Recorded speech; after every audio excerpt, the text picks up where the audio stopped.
When I made my confirmation, Going through my depression. Going to a Catholic school kind of shaped me into who I am today. My uncle passed away, and it really hurt my family a lot. Young Christians has really helped shape my faith, because at one point one of the service places we went was Viva La Casa. Joined the CYO at my parish. I started finding my voice. I went to a scout camp.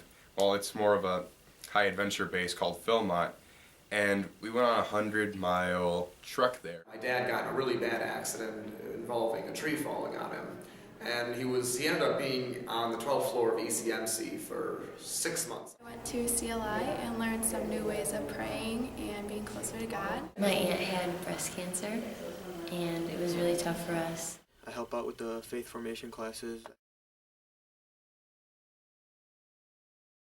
once I got into the confirmation class and met my faith formation leader, Elaine, she just really changed everything for me, and I really got the real meaning of what the faith is and how I'm going to start becoming an adult in the church, and it really made a huge impact on me. And from then I knew I wanted to come back and keep helping, and I definitely didn't want to shy away from all the new people and everything. So I came back after my confirmation, and I worked with the next group of kids, and I just fell in love with doing it. I love going and helping.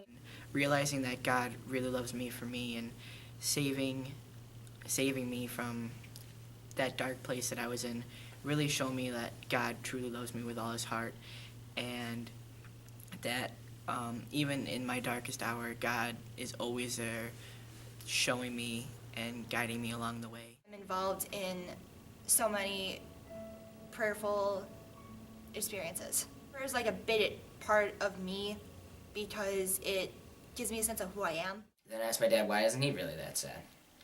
He said, well, because everything happens for a reason. If you look at it, our uncle was really ill.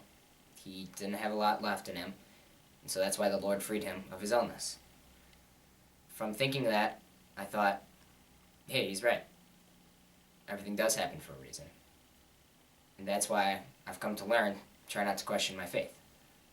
I tried to learn that the Lord has a plan for all of us. He does everything for us. It doesn't matter what it is. He's always there for us. From this, I've also grown stronger in my faith, and I've come to realize that faith is like a challenge. The Lord gives us these obstacles in front of us so that we can learn from these experiences. I was sent to go and play with all of the kids, and when we left, they were all on the playground, and they all started crying, and they just wanted us to come back, and it really kind of hit deep with me and a few of the other people that I was with, and it just made me think about how a lot of people complain about having to do required community service and stuff like that, but when I think about what it means to be Christian for me, it means to help people and help people see the good in life, and I think that that's what we were doing there, is we were helping these kids have fun and just experience a better part of life, because they're in such a difficult situation, being refugees and being away from home in a place where they might not speak the language or really know what they're going to do next. In 9th grade year, I transitioned into the high school, and it was a really difficult year for me because I was trying to fit in, and I fit in, unfortunately, with the wrong crowd. I fit in with the wrong friends, and I didn't know how to take myself out of that. I was very shy and timid, and when I think I joined the CYO at my parish, I started finding my voice. I started becoming my own person and gaining more independence and finding people that have the same interests as me and that's going to support me, and I couldn't see myself in any other way now. I served as the chaplain's aide during that, and I had a little bit of a daily reflection every day. I had a little bit of a prayer. Someday we would sing. This was the true grasp on my faith, and I really truly identified myself as a Christian. He was in a medically induced coma for that time, and well, the doctors had a very grim outlook for the future, and everyone was really pretty pessimistic about what was going to happen to him.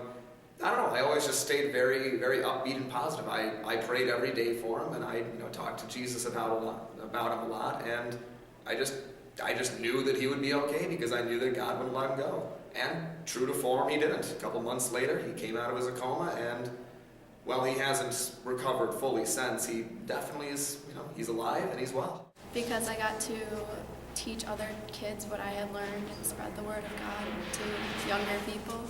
It brought us a lot closer, and now we talk a lot more.